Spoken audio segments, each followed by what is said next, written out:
घटनाक्रम के खेद की बात हुई थी। मैंने मेरे वक्तव्य में 3 बार खेद व्यक्त किया।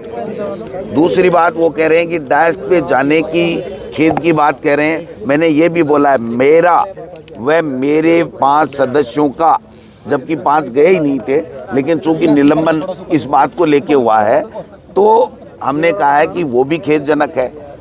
और केवल खेद की अध्यक्ष कह रहा है कि खेद की बात करो, तो खेद की बात कर दी। अब और कौन सी खेद की रह गई, कोई बाड़े की रह गई, पता नहीं।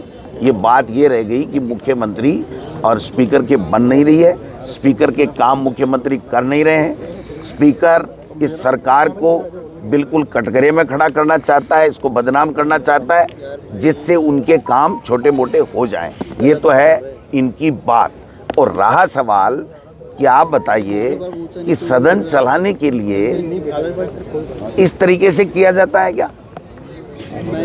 जो बात हो गई और हमने सबने खेद प्रकट कर दिया, उसके बाद में उस मंत्री के बयान का बाहर सारे के सारे कहते हैं कि वो मंत्री ने गलत बोला, हम इससे माफी मंगवा देंगे और एक्सपंज कर देंगे। आज की तारीख तक भी नहीं हुआ। आज भी तारीख तक हुआ हो तो आप बता दो। तो मतलब जहां से टिप्पणी शुरू हुई उस टिप्पणी को तो भूल जाओ और आप उठक बैठक निकालो। हम जनता के नुमाइंदे, हमारा व्यक्तिगत कुछ नहीं है। जनता ने चुन करके अपने मुद्दों के लिए भेजा है और वास्तव में हम रियलाइज करते हैं कि उन मुद्दों पे ही बात होनी चाहिए थी, लेकिन उस मंत्री ने गतिरोध पैदा किया, अमर्यादित टिप्पणी की, जानबूझ के की। और बीजेपी के कार्यालय में उसका स्वागत कर रहे हैं कि हाँ बहुत अच्छा किया, बहुत अच्छा किया। सदन नहीं चलेगा तो मुख्यमंत्री जी का पोत नहीं जाएगा। अरे भाई, मंत्रियों का पोत नहीं जाएगा। अरे पोत तो जनता जान चुकी है। ये भजनलाल जी ने तो भजन मंडली तैयार कर दी। आप बताओ, हमको भजन गाने के लिए उन्होंने कहा था कि भजन कराएंगे आप लोग। हाँ, वो भजन करवा ही रहे हैं। तो ये बीजेपी का कल्चर है भाई साहब, आरएसएस का कल्चर है।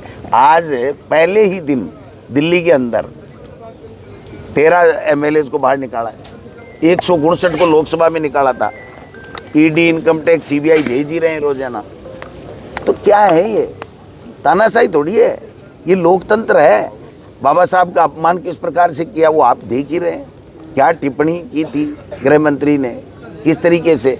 तो ये सब चीज़ें हैं। नेता मोदी ने, हमारे लीडर ने सारी बात बता दी और आप इस प्रोसीडिंग को कृपया निकलवा लें। मैं आपको दे दूंगा, आप आराम से मेरा वक्तव्य पढ़ लें, इनका कर लें, जोगाराम जी का पढ़ लें और फिर ढूंढते रहें कि क्या अविनाश गहलोत का भी कोई वक्तव्य है क्या, उसके द्वारा कोई बात कही है क्या स्पीकर ने उसको एक्सपंज किया है क्या। इससे पहले भी मेरे लिए और इनके लिए, नेता प्रतिपक्ष के लिए व्यक्तिगत आरोप लगाए हैं जो कभी नहीं लग सकते बिना नोटिस दिए, और उसका जवाब जो सदन का मेंबर होता है उसको बोलने का अवसर दिया जाता है। वो भी प्रोसीडिंग में पड़ा है, आपको तो मैं दे दूंगा। तो मतलब मर्जी है, जब जय जी इस मंत्री से बुलवा दो। ऐसा लगता है कि उन्हें, इसीलिए आप देख लीजिए, कभी महात्मा गांधी की बात नहीं करेंगे, वो गोलवलकर है, पता नहीं क्या क्या बात करेंगे, वो एक जो सावरकर है, इनकी बातें करेंगे। इसके अलावा कोई दूसरी बातें नहीं करेंगे। मजबूरी में वो राष्ट्रपिता है, इसलिए उसकी फोटो कोने में कहीं लगा देते हैं महात्मा गांधी की। बाकी आप देखो, इनका इतिहास उठा के देखो, लोकसभा राज्यसभा में देखो कि प्रधानमंत्री खुद और दूसरे लोग कितनी अपमानजनक भाषा का इस्तेमाल करते हैं और आज तक वो एक्सपंज भी नहीं हुआ। हम तो बात तो इतनी कही थी कि भाई वहाँ जाकर के गुहार लगा रहे थे अध्यक्ष के सामने कि इसको एक्सपंज कराओ। अगर इनके पास में हमारे द्वारा कोई अमर्यादित भाषा का प्रयोग या अमर्यादित कोई कार्य किया होता तो अब तक वीडियो जारी कर देते। अब तक वो बात पढ़ के, जैसे हम सुना रहे हैं ना, वैसे पढ़ के सुना देते कि ये हुआ। जो स्थगित सदन के जो हिस्सा ही नहीं होता, जब स्थगित होता है सदन, उसकी बातों को इधर उधर से तोड़ मरोड़ कर करके और बना करके और छपवा रहे हैं। उससे क्या फर्क पड़ेगा?